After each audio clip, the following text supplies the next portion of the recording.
கர்த்தருடைய பரிசுத்த நாமத்திற்கு மகிமை உண்டாவதாக. இந்த காலை வேளையில உங்கள் எல்லாருக்கும் நான் அன்பின் வாழ்த்துக்களை கொண்டு வருகிறேன். இந்த 8வது மாதத்தை துவக்கினா இந்த 8வது மாதத்தினுடைய இறுதி நாளிலும் வந்து நின்று ஆண்டவருக்கு நன்றி சொல்லவும், தேவனை ஆராதிக்கவும், தேவன் தந்த நல்ல கிருபைக்காக இந்த மாதம் முழுவதும் ஆண்டவர் பாராட்டின அவருடைய தயவுகளுக்காக, கிருபைகளுக்காக நன்றி சொல்கிறேன்.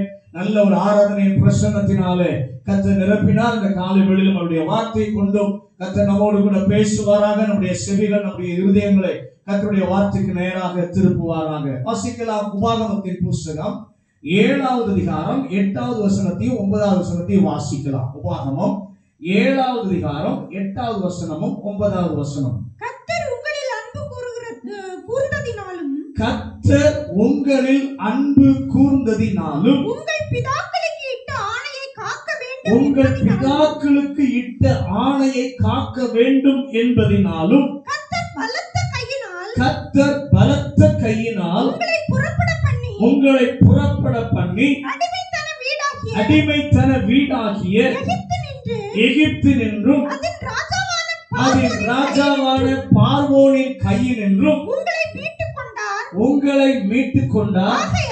ஆகையால் உன் தேவனாகிய கர்த்தரே தேவன் என்றும் தம்மில் அன்பு கூர்ந்து தனது கற்பனைகளை கைக்கொள்ளுகிறவர்களுக்கு அவர் 1000 தலைமுறை மட்டும் உடன்படிக்கையும் தயவையும் காக்கிற உண்மையுள்ள தேவன். அல்லேலூயா, அல்லேலூயா. நம்ம எல்லாருக்கும் ஒரு பெரிய ஆசை. என்ன ஆசை? என் தலைமுறைகளை கர்த்தர் ஆசீர்வதிக்கணும். என் தலைமுறைகளுக்கு, என் சந்ததிகளுக்கு தேவ இரக்கம் என்ன பண்ண வேண்டும் என்று சொல்லி நினைக்கிறோம். நல்ல கவனிங்க. இந்த உபாகமத்தின் புஸ்தகம் தேவ மனிதனாகிய மோசேயின் மூலமாக ஆண்டவர் தம்முடைய ஜனங்களுக்கு கொடுக்கப்பட்ட ஆகமம் அல்லது பிரமாணம். ஆமென் சொல்லுங்க. உபாகமத்தின் புஸ்தகம் மோசேயினாலே தம்முடைய ஜனங்களுக்கு ஆண்டவர் கொடுத்ததான ஆகமம் அல்லது பிரமாணம். மோசே தன்னுடைய மாமனார் வீட்டில ஆடுகளை மேய்த்துக் கொண்டிருக்கிறார். அப்படி ஆடுகளை மேய்த்துக் கொண்டிருக்கும் பொழுது ஆண்டவர் மோசேயினிடத்துல பேசுகிறார். தம்முடைய ஜனங்களை மீட்டுக் கொள்ளும்படியாக நான் உன்னை அனுப்புவேன், வா என்று சொல்லி ஆண்டவர் மோசேயோடு கூட பேசுகிறார். ஆனா மோசே சொல்றாரு, ஆண்டவரே என்னால இதெல்லாம் என்ன பண்ணாது முடியாது. பல காரியங்களை நம்மளை போல சாக்கு போக்குகளை மோசே சொல்லிக்கொண்டே இருக்கிறார். ஆண்டவர் என்ன பேசினாலும் அதற்கு மாறா என்ன பண்றார்? சாக்கு போக்குகளை சொல்லிக்கொண்டே வருகிறார். ஆனா கடைசியில கர்த்தருடைய வார்த்தைக்கு கீழ்ப்படிந்து மோசே என்ன பண்ணுகிறார்? புறப்பட்டு போகிறார். அப்படி புறப்பட்டு போகும்போது தம்முடைய பலத்த கையினாலே ஆண்டவர் அவர்களை விடுதலையாக்கி கொண்டு வருகிறார். அல்லேலூயா. எகிப்திலே அடிமைப்பட்டிருந்த ஜனங்களை மோசே பார்க்கிறார். அங்க போகும்போது அடிமையா இருந்த அந்த ஜனங்களை பார்க்கிறார். பல அற்புதங்களை செய்து தேவன் விடுதலையாக்கி வெளியே கொண்டு வந்தார். 2 விதமான கூட்டத்தை மோசே அங்கே பார்க்கிறதை பார்க்க முடியும். முதலாவது என்ன கூட்டத்தை பார்த்தார்னா, மீட்கப்படாமல் அடிமைகளாய் இருந்த, அடிமைத்தனத்திலே உட்பட்டு வேதனையிலே அவர்கள் இடுகிறதான கூக்குரல்கள், இவைகளை தேவ மனிதனாகிய மோசே கேட்டான். 2வது ஒரு கூட்டம். என்ன கூட்டம்? தேவனுடைய பஸ்கா ஆட்டுக்குட்டியினாலே மீட்கப்பட்டு தேவனாலே நடத்தப்படுகிற ஒரு கூட்டத்தையும் மோசே பார்த்தார். இந்த 2 கூட்டத்தையும் என்ன பண்ணார்? மோசே பார்த்தார். இந்த மீட்கப்பட்ட ஜனங்களை இந்த மோசேயானவர் என்ன பண்ணுகிறார்? நடத்தி கொண்டு வருகிறார். அப்படி வரும் பொழுது சொல்கிறார், நீங்கள் அடிமைத்தனத்தில் என்ன பண்ணீர்கள்? கிடந்தீர்கள். உங்களை தேவன் மீட்டுக் கொண்டதனுடைய காரணம் என்ன தெரியுமா? உங்கள் முற்பிதாக்களுக்கு தேவன் ஆணையிட்டு கொடுத்திருக்கிறார். அல்லேலூயா. உங்கள் முற்பிதாக்களோடு கூட தேவன் உடன்படிக்கை பண்ணி இருக்கிறார். அந்த உடன்படிக்கையை நினைவு கூர்ந்ததினாலே நீங்கள் மீட்கப்பட்டிருக்கிறீர்கள். யாத்திராகமத்தின் புஸ்தகம் 2வது அதிகாரம் 24வது வசனத்தை வாசி. யாத்திராகமம் 2வது அதிகாரம் 24வது வசனம். தேவன்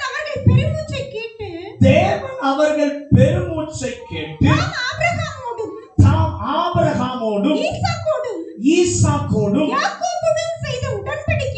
யாக்கோபோடும் கூட செய்த உடன்படிக்கையை நினைவு கூர்ந்தார். நல்ல கவனிங்க, என்னவா? நினைவு கூர்ந்தார். காலையில் உங்களோடு கூட பேச போகிற செய்தி என்ன அப்படின்னா, தேவ இரக்கம். தேவ இரக்கம். ஒரு எளிமையான முறையில கர்த்தருடைய வார்த்தையை இந்த காலை வேளையில சொல்ல விரும்புகிறேன். யாத்திராகமம் 2வது அதிகாரம் 24வது வசனத்துல தேவன் இஸ்ரவேல் புத்திரரை கண்ணோக்கினார். இன்னொரு இடத்துல பார்க்கும்போது தேவன் அவர்களை நினைவு தருளினார். வார்த்தைகளை கவனிங்க. உடன்படிக்கையை நினைவு கூர்ந்தார், கண்ணோக்கினார், உங்களை நினைவு கூர்ந்தார். ஆமென் சொல்லுங்களேன். இதற்கெல்லாம் காரணம் ஏன் கண்ணோக்கினார், ஏன் நினைவு கூர்ந்தார் என்று சொன்னால், உங்கள் முற்பிதாக்களோடு கூட உடன்படிக்கை செய்திருக்கிறாரே, அந்த உடன்படிக்கையை என் ஆண்டவர் நினைவு கூர்ந்தார். ஆபிரகாம், ஈசாக்கு, யாக்கோபு போன்ற முற்பிதாக்களோடு என்னுடைய ஆண்டவர் உடன்படிக்கை பண்ணினார். இப்போது அவர்கள் சந்ததி பெருமூச்சு விடுகிறது. அவருடைய சந்ததி இப்ப என்ன பண்ணுகிறது? கதறுகிறது, கண்ணீர் விடுகிறது. இப்படிப்பட்ட சூழ்நிலையில அடிமை தடத்திலே அவர்கள் கிடந்து புலம்புகிறார்கள். யார் எங்களை விடுவிக்க கூடும்? நம்மள நேரத்துல புலம்புகிறோம், ஆண்டவரே இந்த சூழ்நிலைகளில் இருந்து யார் எங்களை விடுவிக்க முடியும்? கண்ணீர் வருகிறது, புலம்புகிறோம், வேதனை அடைகிறோம். அதே போலதான் அவர்களும் புலம்பினார்கள். ஆண்டவர் என்ன செய்தார் என்று சொன்னால், விடுதலை ஆக்குவதற்கு முன்பு உடன்படிக்கையை நினைவு கூர்ந்தார். சொல்லுங்க, நம்மை விடுதலை ஆக்குவதற்கு முன்பு உடன்படிக்கையை நினைவு கூறுகிற தெய்வம். அல்லேலூயா. உடன்படிக்கையை நினைவு கூர்ந்தபடியினாலே அவர்களை ஆண்டவர் விடுதலை ஆக்கினார். இப்ப நீங்க யார் என்று சொன்னால், இங்க வந்திருக்கிறோமே, இப்ப நீங்க யார்? நீங்களும் நானும் யார் என்று சொன்னால், மீட்கப்பட்ட ஜனம். ஆமென் சொல்லுங்க. தேவனாலே மீட்கப்பட்ட ஜனம். தேவன் ஏன் மீட்கப்பட்டோம்? உங்களிலும் என்னிலும் தேவன் அன்பு கூர்ந்தார். அல்லேலூயா, அல்லேலூயா.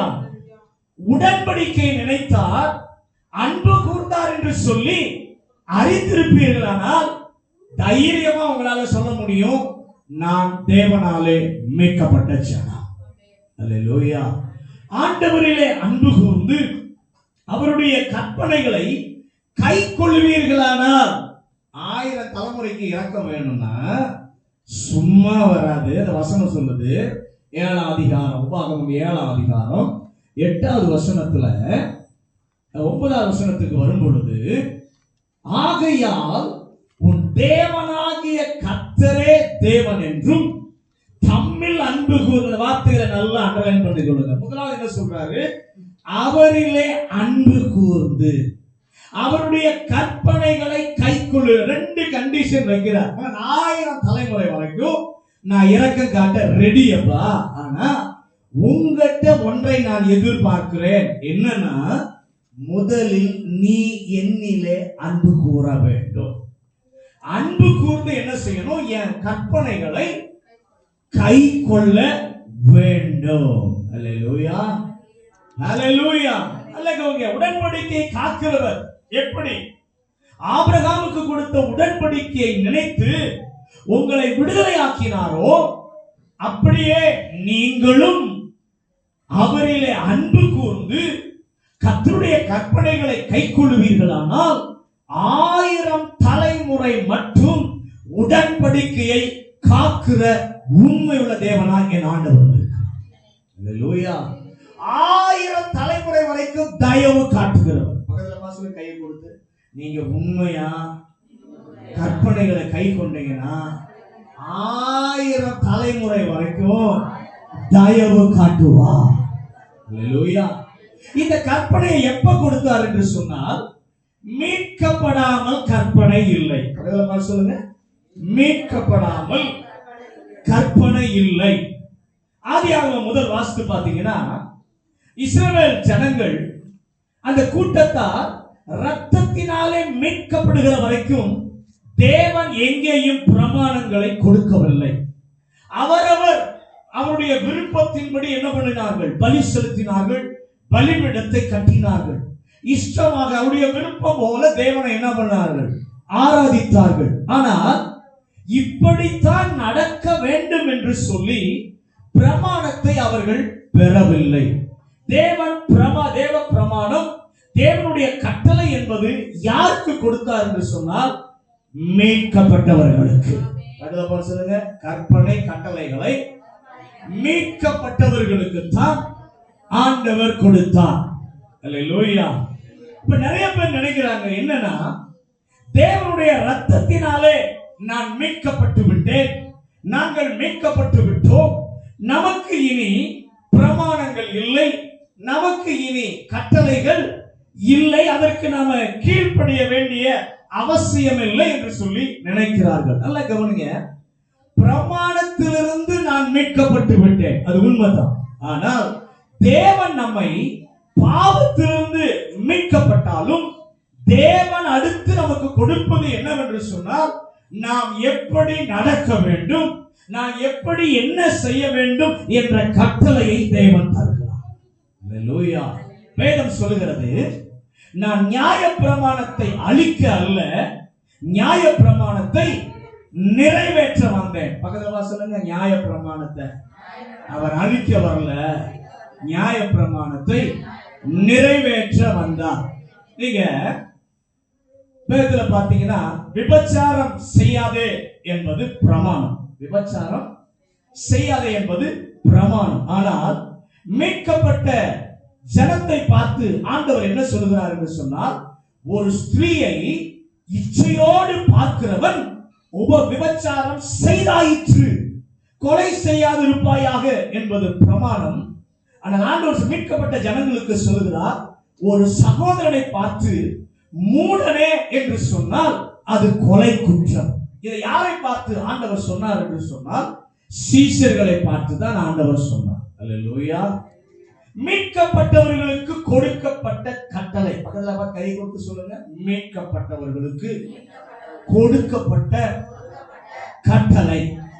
நிறைய பேர் நினைத்துக் கொள்கிறாங்க, நமக்கு கட்டளை எதுவுமே இல்ல, தேவன் நம்மை எல்லாவற்றிலிருந்து நீக்கி விட்டார், விடுதலையாக்கி விட்டார்.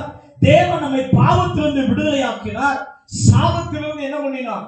விடுதலையாக்கினார். ஆனால் கட்டளையிலிருந்து விடுதலையாக்கவில்லை.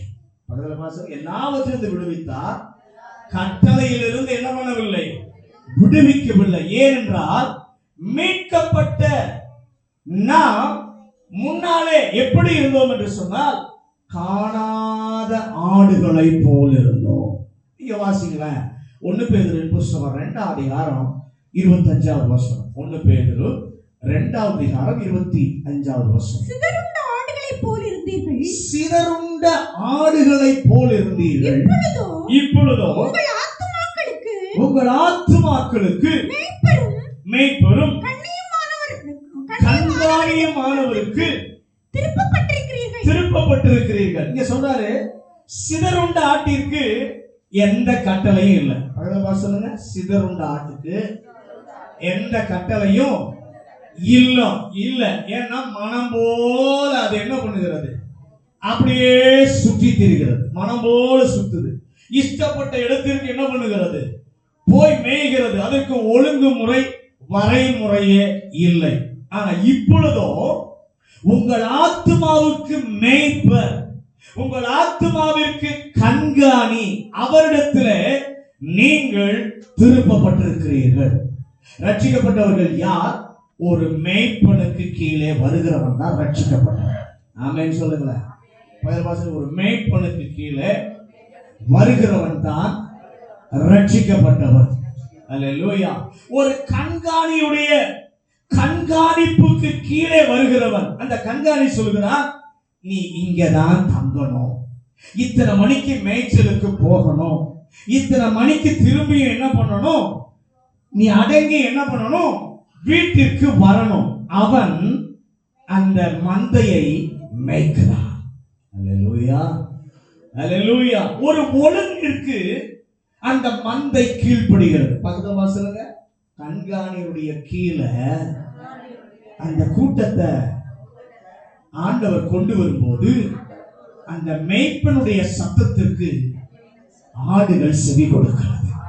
அல்லேலூயா.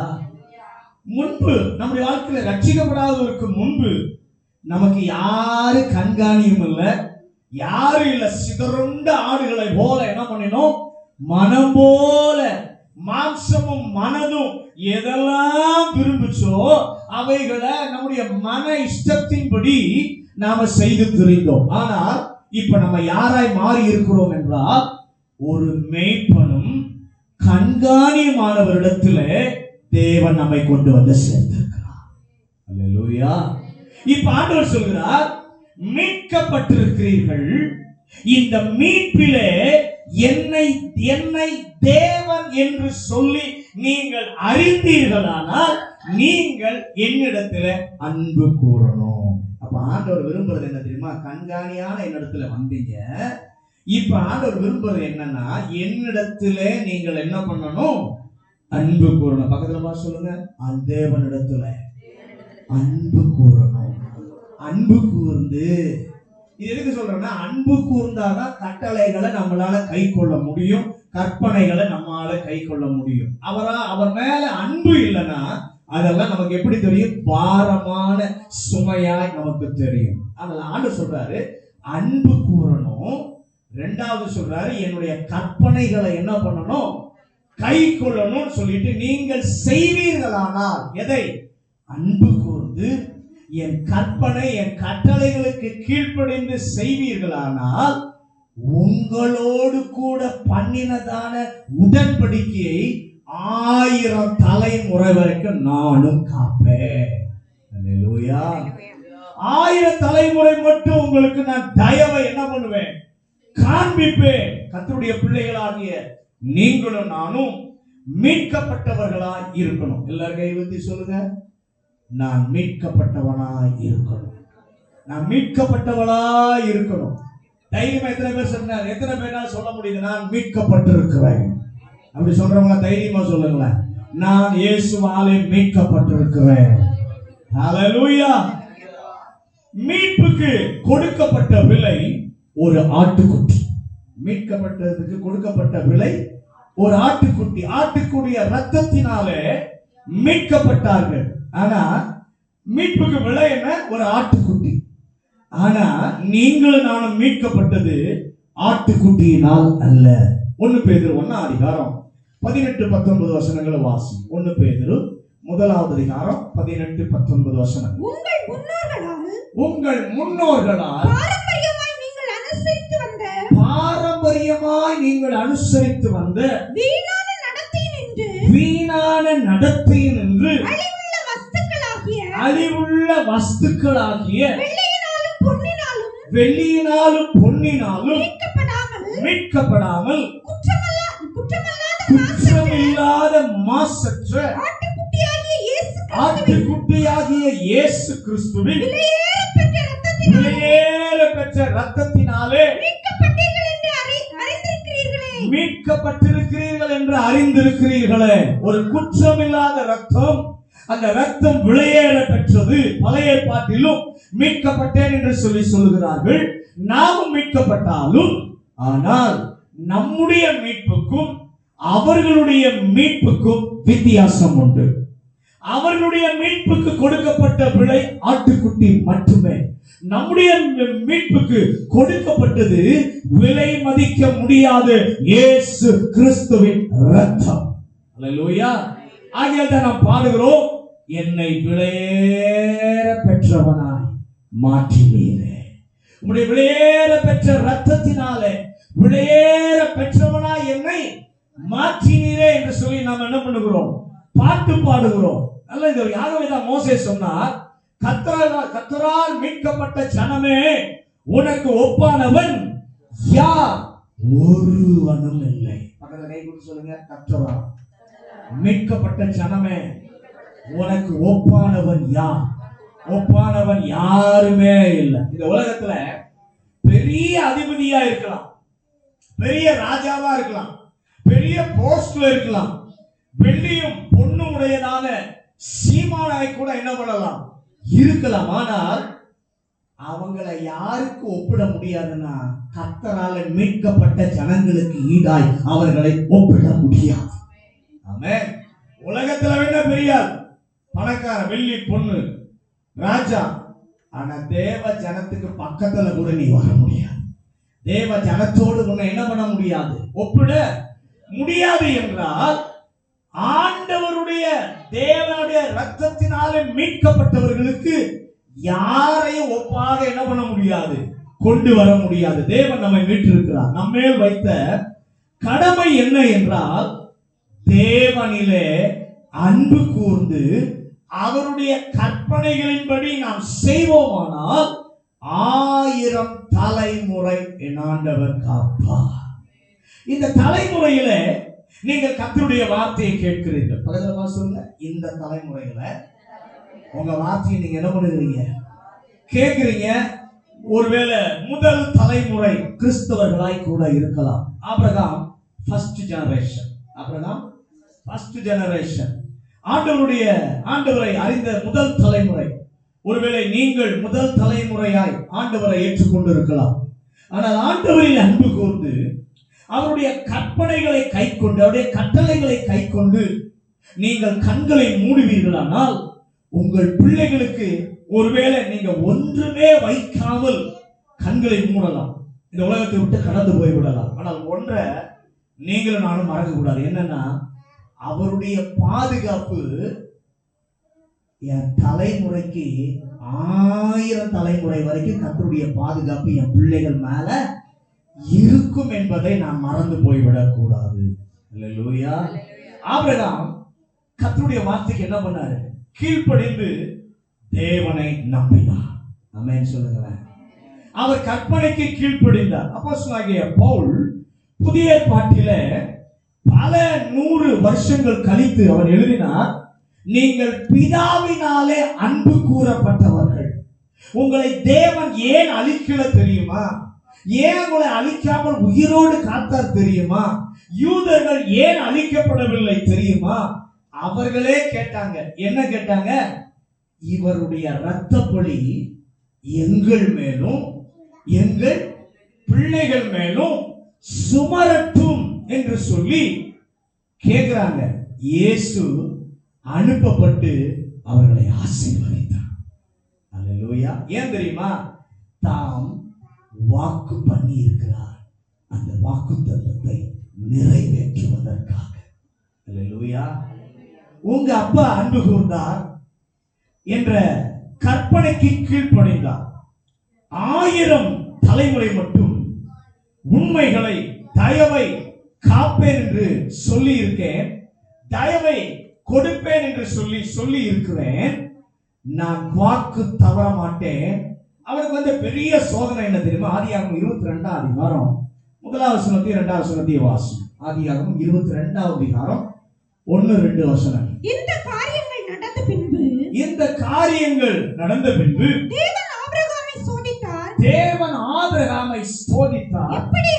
எப்படியெனில் அவர் அவனை நோக்கி ஆபிரகாமே என்றார். அவன் இதோ அடியேன் என்றான். அப்பொழுது அவர் உன் புத்திரனும் ஏகசுதனும் நேசகுமாரனுமாகிய ஈசாக்கை நீ இப்பொழுது அழைத்துக் கொண்டு மோரியா தேசத்துக்கு போய் அங்கே நான் உனக்கு குறிக்கும் மலைகள் ஒன்றின் மேல் தகன பலியாக பலியிடு. ஏன் ஆண்டவர் ஆபிரகாம் இடத்துல சொன்னார்னா, ஆண்டவருக்கு ஒரு சின்ன சந்தேகம் வந்துச்சு. இப்ப முதல்ல ஆபிரகாம் என் கற்பனைகளை கட்டளைகளை கை கொண்டான். இப்ப பிள்ளைய நான் என்ன பண்ணிட்டேன், கொடுத்துட்டேன். இப்ப என்ன நேசிக்கிறானா, பிள்ளையை நேசிக்கிறானா என்கிற ஒரு சந்தேகம் ஆண்டவருக்கு வந்துருச்சு. வந்த உடனே நல்லா கவனிச்சு பாருங்க, 100 வயசுல பிள்ளை பெறுகிறார். எவ்வளவு நேசித்திருப்பார். 100 வயசுல பிள்ளை பெறுகிறார்னா எவ்வளவு பிள்ளையை நேசித்திருக்கிறார். ஆண்டவருக்கு 100 வயசுல நான் லேட்டா கொடுத்தாலும் இப்ப கொடுத்ததுனால என் மேல உள்ள அன்பு குறைஞ்சிருச்சா, என் மேல உள்ள அன்பு பிள்ளைங்களிடத்துல போயிருச்சா, இல்ல என் மேலதான் இருக்கா அப்படின்னு ஒரு சின்ன டெஸ்ட் ஆபிரகாமுக்கு. தேவன் அவனை சோதித்தார். வசனம் சொல்லுகிறது, அவர் அன்பை, ஆபிரகாமுடைய அன்பை தேவன் சோதித்தார். உங்க வாழ்க்கையில் என் வாழ்க்கையில் சில நேரத்தில் ஆண்டவர் சோதிப்பார். தேவன் மேல இருக்கிற அன்பு இருக்க, ஆரம்பத்தில் கொண்ட அன்பு இருக்கா, இல்ல இடையில வந்த ஆசீர்வாதங்கள், இடையில வந்த நன்மைகள், இடையில வந்ததான காரியங்கள் எல்லாம் நேசித்து அதன் மேல அன்பு போயிடுச்சா என்பதை சில நேரத்தில் ஆண்டவர் நம்முடைய வாழ்க்கையிலும் சோதிப்பார். ஆண்டவர் சொல்றாரு, போய் அவனை என்ன பண்ணு, பலியிடு அப்படின்னு சொன்ன உடனே ஆபிரகாமுக்குள்ள ஒரு எண்ணம், ஆண்டவரே இந்த பிள்ளை போனா இன்னொரு பிள்ளையை நீ தருவி, இந்த பிள்ளை போனா இன்னொரு பிள்ளையை தருவி, இன்னொரு பிள்ளை வரும், பிள்ளை செத்தா உயிரோடு கூட எழுப்புவி, பிள்ளை செத்தா உயிரோடு கூட என்ன பண்ணுவி, ஒன்னா இன்னொரு பிள்ளையை தருவி, இல்லது பிள்ளையை உயிரோடு கூட என்ன பண்ணுவி, எழுப்புவி. ஆனால் உம்மை நான் இழக்க விரும்பவில்லை. இன்னைக்கு எத்தனை பேர் ரெடியா இருக்கீங்க? உங்களுக்குள்ள ரொம்ப நேசிக்கிறீங்க, ரொம்ப விருப்பமா இருக்கு, அதை ஆண்டவர் கொண்டு போய் பலியிடுன்னு சொன்னா என்ன நினைப்பீங்க, என்ன சொல்லுவீங்க? ஆனா ஆபிரகாம் பாருங்க, இந்த பிள்ளை போனா இன்னொரு பிள்ளை வரும், இல்ல அந்த பிள்ளையை உயிரோடு எழுப்புவீங்க. ஆனா உண்மை மட்டும் நான் என்ன பண்ணல, இழக்க விரும்பவில்லை. நீர் தான் எனக்கு வேண்டும், உங்களுடைய அன்பு தான் எனக்கு என்ன பண்ணணும், வேணும். அந்த அன்பினாலே கீழ்ப்படிந்தான். கர்த்தர் சொன்னார், நீ எனக்கு கீழ்ப்படிந்து இவைகளை செய்தபடியால் நானும் உன்னை ஆசீர்வதிப்பேன். அல்லேலூயா. அவர் தேவன் காட்டின தேசத்திற்கு வந்தது ஒரு ஆசீர்வாதம். அங்கே ஒன்றை ஆண்டவர் நிரூபித்தார். என்ன? என் தேவனை நான் நேசிக்கிறேன் என்பதை நிரூபித்து காட்டினார் ஆபிரகாம். ஏசாயா 41 அதிகாரம் 8வது வசனத்தை வாசிப்போம். ஏசாயா 41:8. என் தாசனாகிய இஸ்ரவேலே, என் தாசனாகிய இஸ்ரவேலே, நான் தெரிந்து கொண்ட யாக்கோபே, நான் தெரிந்து கொண்ட யாக்கோபே, என் சிநேகிதனான ஆபிரகாமின் சந்ததியே, என் சிநேகிதனாகிய ஆபிரகாமின் சந்ததியே. ஆபிரகாம் யாரு? என்னுடைய சிநேகிதன். இங்க எத்தனை பேர் தேவனுடைய நண்பர்கள்? தைரியமா கை தூக்க முடியுமா? நான் தேவனுடைய நண்பனா இருக்கிறேன் அப்படின்னு சொல்ல முடியுமா?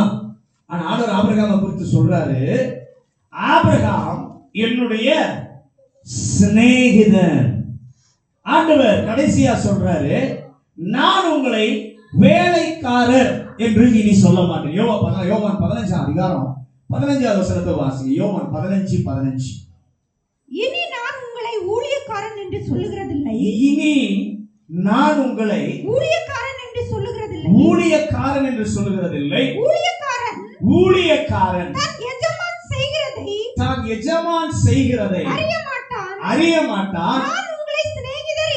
நான் உங்களை சிநேகிதர் என்றேன், ஏனெனில் என் பிதாவினிடத்தில் நான் கேள்விப்பட்ட எல்லாவற்றையும் உங்களுக்கு அறிவித்தேன். கூப்பிடும் போது எப்படி கூப்பிட்டார்னா, என்னை பின்பற்றி வா என்று சொல்லி கூப்பிட்டார். எல்லாத்தையும் விட்டு வந்தார். எல்லாரையும் அழைக்கும் போது என்னை பின்பற்றி வா என்று சொல்லி சொன்னார். ஆனால் இப்ப அவர் போகிறார். இப்ப சொல்றாரு, இதுவரை சொன்னதையெல்லாம் என்ன பண்ணீங்க, நீங்க செய்தீர்கள். வா என்றால் வந்தாய், போ என்றால் போனாய். இப்போ ஒரு வேலைக்காரன் யார் என்று சொன்னால், வானா வரணும், போனா போகணும். எஜமான் சொல்றதுக்கு வேலைக்காரன் என்ன பண்ணணும், கீழ்ப்படிய வேண்டும். இது வேலைக்காரன். அவன் வேலைக்காரன் வானா வரணும், எதுக்கு வரணும் அப்படின்னு திருப்பி யாரும் கேள்வி கேட்க முடியாது. வேலைக்காரன் எஜமான் கூப்பிட்டா எதுக்கு நான் வரணும் அப்படின்னு சொல்லிட்டு கேள்வி யாரும் கேட்க முடியாது. ஏன் என்று சொன்னால், வேலைக்காரன் சொன்னதை செய்ய வேண்டியதுதான் அவனுடைய வேலை. ஆண்டு சொல்றாரு, இதுவரை நான் சொன்னதை என்ன பண்ணீங்க, செய்தீர்கள். இப்ப நீங்கள் வேலைக்காரர் இல்லை, நீங்கள் யாருன்னா ஊழியர்கள். அல்லேலூயா. கர்த்தர் நம்மை வேறுபட்ட நிலைகளிலே நம்மை கர்த்தர் அழைத்திருக்கலாம். வேறுபட்ட சூழ்நிலைகளிலிருந்து, வேறுபட்ட காரியங்களிலிருந்து கர்த்தர் நம்மை அழைத்திருக்கலாம். ஆனால் அழைக்கப்பட்ட நாம் ஒவ்வொருவரும் யாராய் இருக்கணும் என விரும்புகிறார் என்று சொன்னால், தேவனுடைய சிநேகிதர்களாய் இருக்கும்படியாக என் ஆண்டவர் விரும்புகிறார். அப்போஸ்தலர் நடபடிகள் 9வது அதிகாரம் 3 லிருந்து 6 வசனங்கள் கொஞ்சம் வேகமா வாசிங்க. அப்போஸ்தலர் நடபடிகள் 9வது அதிகாரம் 3 லிருந்து 6 வசனம். அவர் பிரயாணமாய் போய் தமஸ்குவிற்கு சமீபித்த போது சடுதியிலே வானத்திலிருந்து ஒரு ஒளி அவனை சுற்றி பிரகாசித்தது. அவன் தரையிலே விழுந்தான். அப்பொழுது சவுலே, சவுலே, நீ என்னை ஏன் துன்பப்படுத்துகிறாய் என்று தன்னுடனே சொல்லுகிற ஒரு சத்தத்தை கேட்டான். அதற்கு அவன், ஆண்டவரே, நீர் யார் என்றான். அதற்கு கர்த்தர், நீ துன்பப்படுத்துகிற இயேசு நானே. முள்ளை உதைக்கிறது உனக்கு கடினமாம் என்றார். அவன் நடுங்கி திகைத்து, ஆண்டவரே, நான் என்ன செய்ய சித்தமாய் இருக்கிறீர் என்றார். அதற்கு கர்த்தர், நீ எழுந்து பட்டணத்துக்குள்ளே போ, நீ செய்ய வேண்டியது. அல்லேலூயா. பவுல் சவுலாய் இருக்கிற அந்த காலகட்டத்தில் அவன் துன்பப்படுத்துகிறவனாய் இருந்தான். தேவ ஜனத்தை நெருக்குகிறவனாய், தேவ ஜனத்தை தூஷிக்கிறவனாய் இருந்தான். இன்னும் சொல்ல போனா தேவ ஜனத்திற்கு விரோதமாய் கொடுமை செய்கிறவனாய் இருந்தான். சபைக்கு விரோதமாய் இருந்தவனாய் இருந்தான். கர்த்தருடைய பிள்ளைகள் உபத்திரவத்திலே போய் கொண்டிருக்கும் போது திடீரென்று ஒளி பிரகாசிக்கிறது. பிரகாசித்து, சவுலே, சவுலே, நீ ஏன் என்னை துன்பப்படுத்துகிறாய்? முள்ளில் உதைக்கிறது உனக்கு கடினமாம். அப்ப பாத்தீங்கன்னா கண்ணு குருடா போச்சு. கண்ணு குருடா போய் கீழே விழுகிறான். வேதம் சொல்கிறது, அவன் நடுங்கி திகைத்து, ஆண்டவரே, நான் என்ன செய்யணும்? இதுவரை யாரை துன்பப்படுத்தினா? தேவ ஜனத்தை தூசிக்கிறவனா இருந்தான், கொடுமைப்படுத்துறவனா இருந்தான். இப்ப தேவ சந்திப்பு பெற்று கண் பார்வை போய் கீழே விழுந்து கிடக்கிறான். ஆண்டவரே, நான் என்ன செய்யணும் கேட்கிறான். அல்லேலூயா, அல்லேலூயா. சும்மா சொல்லி இருந்தா கேட்டிருக்க மாட்டான். கண்ணு போய் இப்ப கீழே விழுந்திருக்கிறான். கீழே விழுந்திருக்க போது நடுக்கம் வருகிறது, திகைப்பு வருகிறது. ஒளி அவனை சந்தித்தது. கீழே விழுந்தான், கண்ணு போச்சு.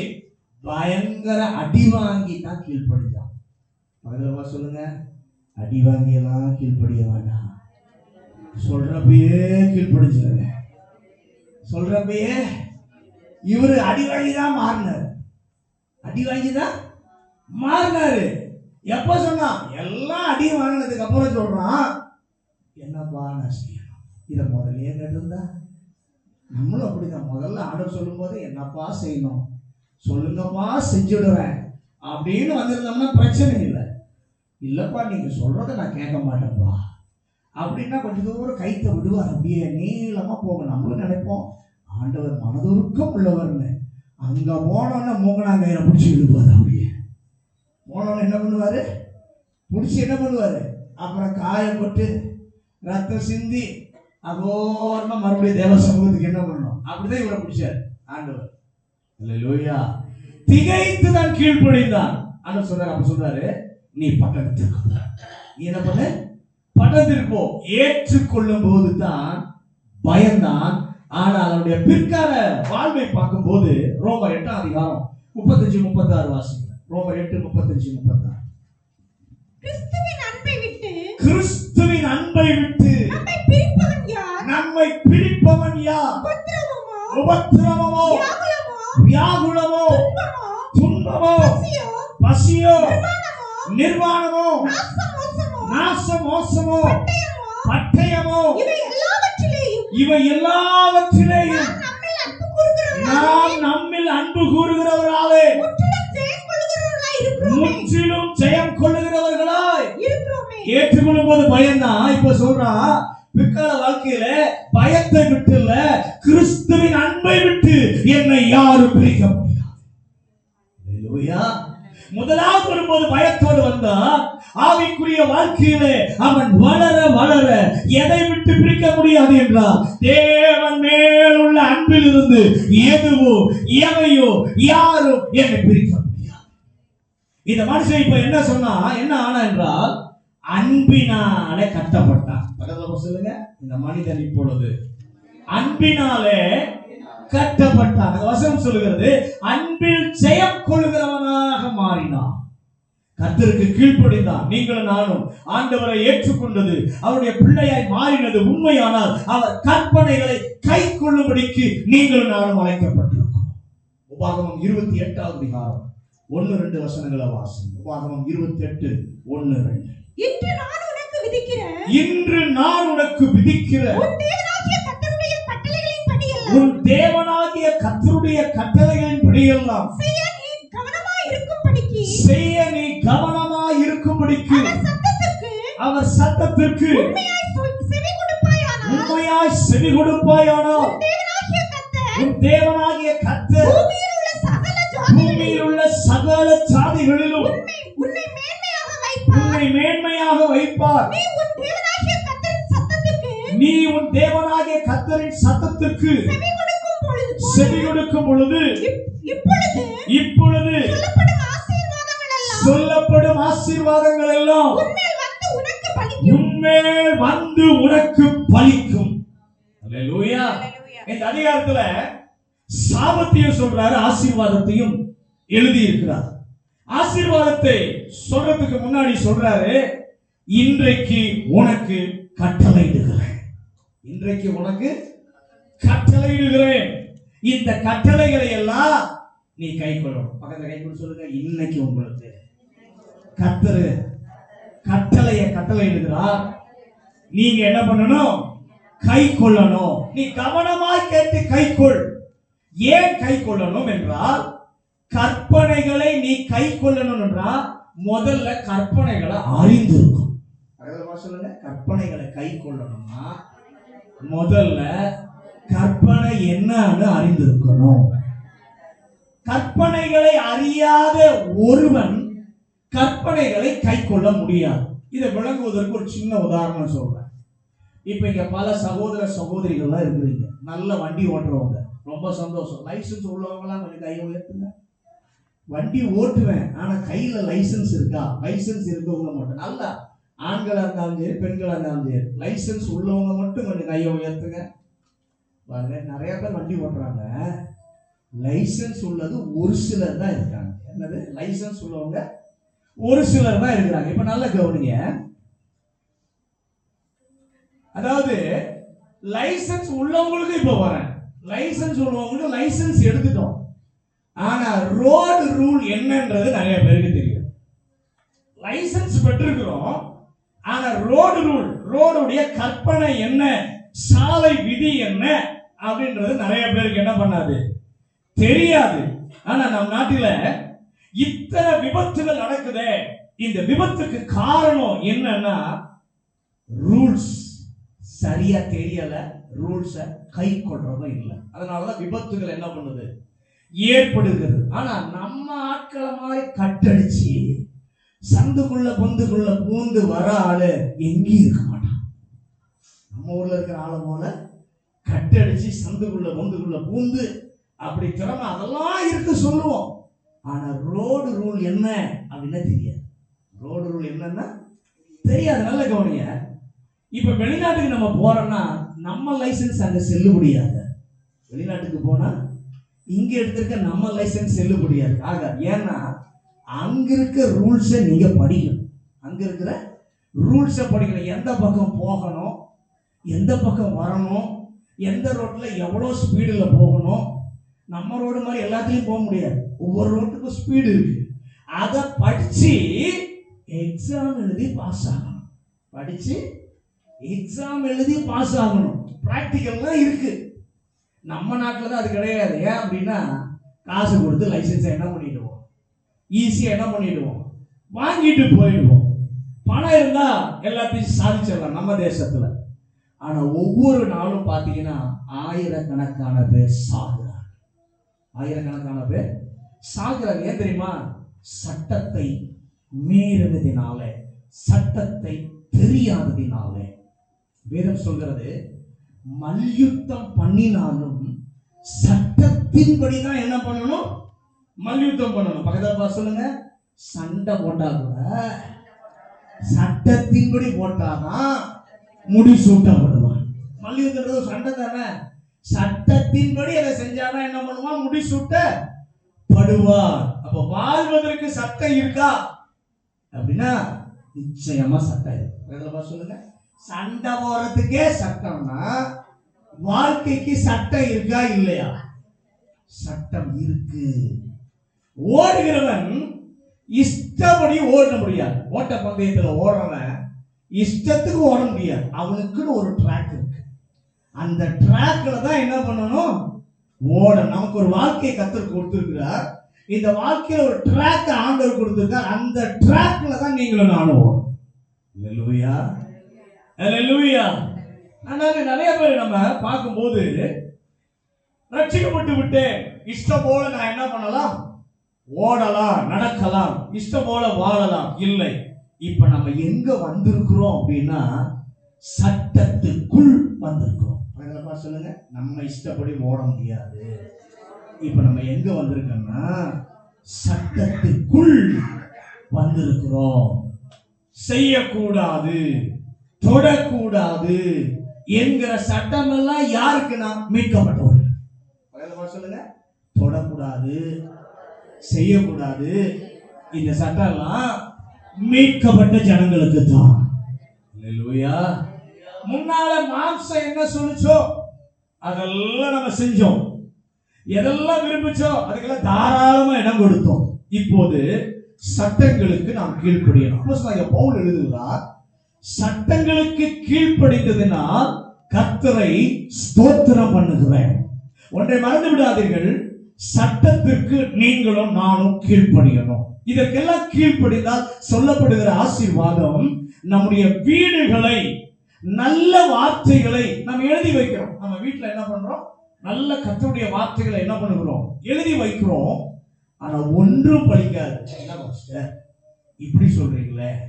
நான் சொல்லல, வேதம் சொல்லுகிறது. அல்லேலூயா. வசனத்தை மாட்டி வச்சுட்டா ஆசீர்வாதம் வராது.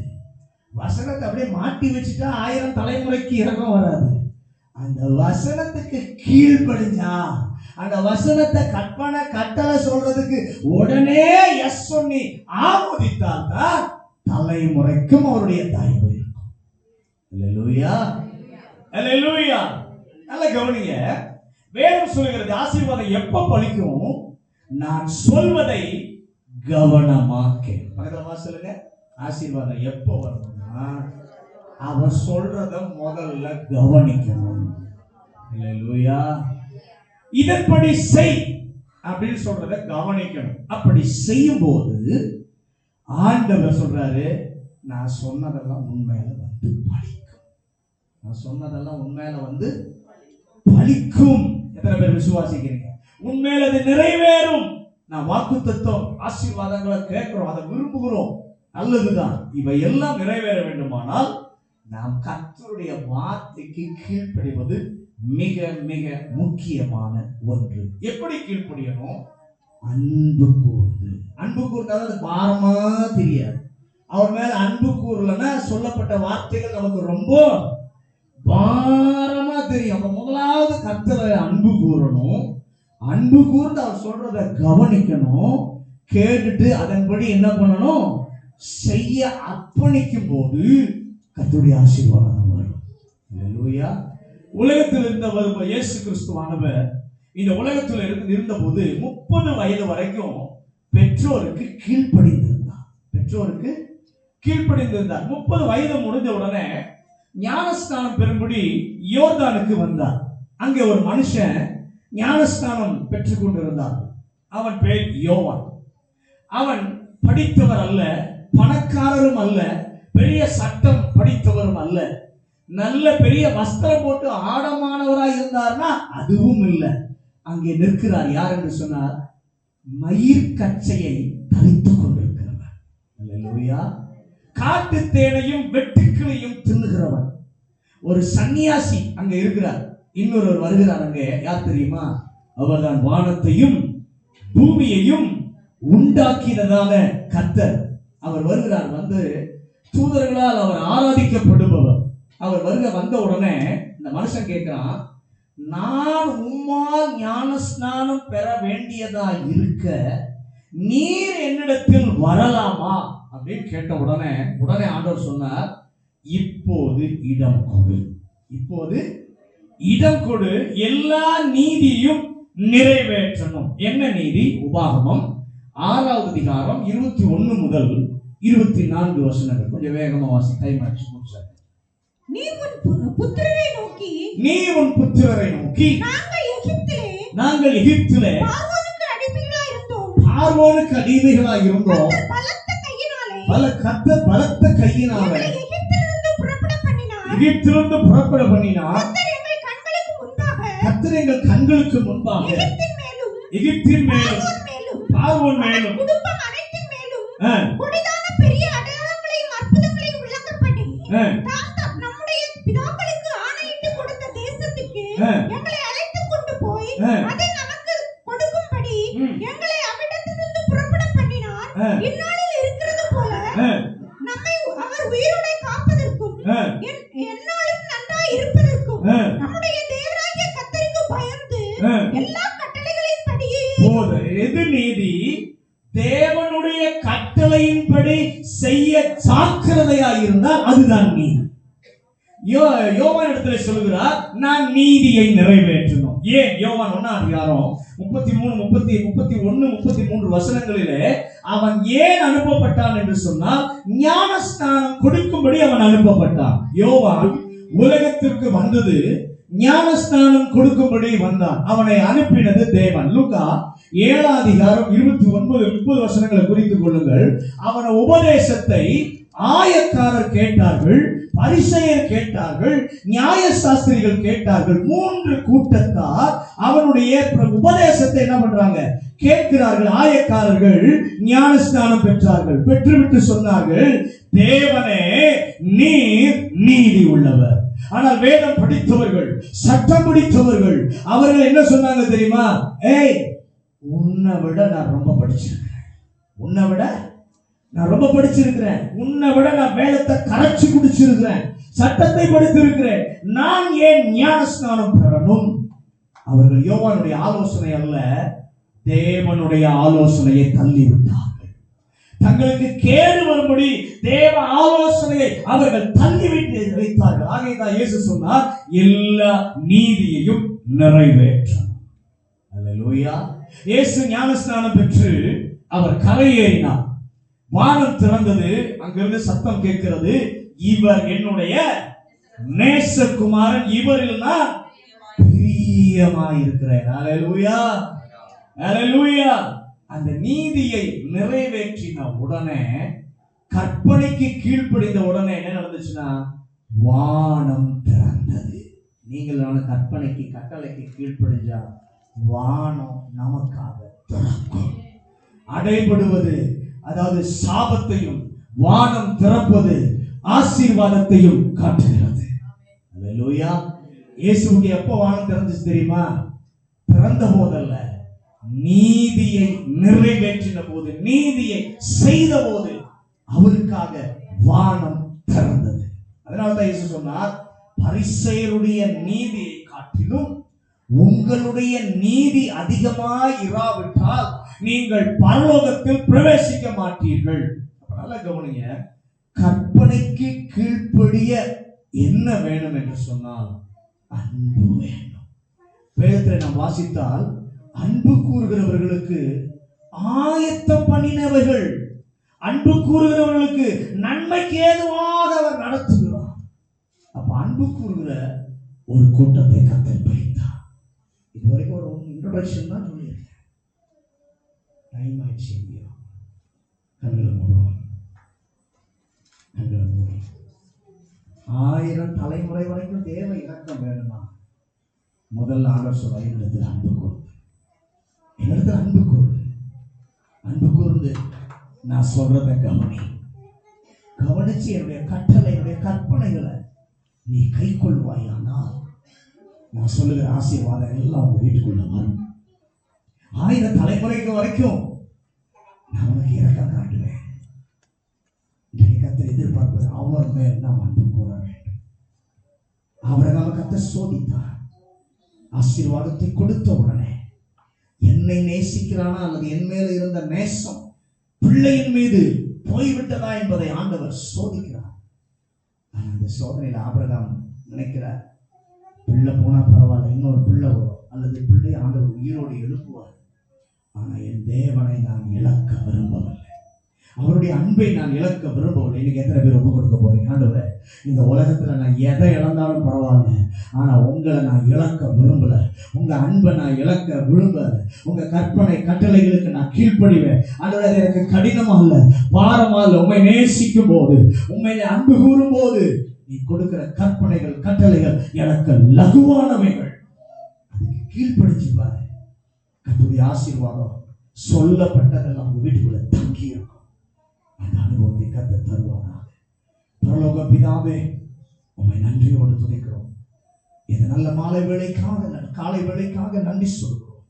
இந்த காலையில ஒன்றிணைந்து உம்மை ஆராதிக்க உதவி செய்து, உம்முடைய வார்த்தை கொண்டு பேசி, உங்க தயவு, உங்க இரக்கம் எங்க வாழ்க்கையில 1000 தலைமுறைக்கு இருக்கணும்னா உண்மை நாங்கள் முதலாவது நேசிக்கணும். ஏன்னா நாங்கள் மீட்கப்பட்டவர்கள், தேவனுடைய பிள்ளையா எங்களை மீட்டிருக்கிறது.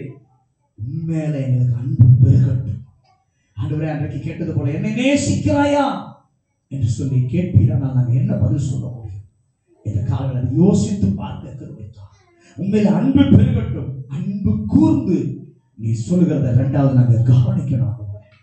கவனிக்கிறது மாத்திரமல்ல, அந்த கற்பனைகள் கட்டளைகளை நாங்கள் கை கொண்டு நடக்கும் போது நீ சொன்ன அந்த ஆசீர்வாதங்கள், உடன்படிக்கை நீர் மறக்கல, அதை நினைவு கூர்ந்துதான் 1000 தலைமுறைக்கு இரக்கம் காட்டுகிறேன்.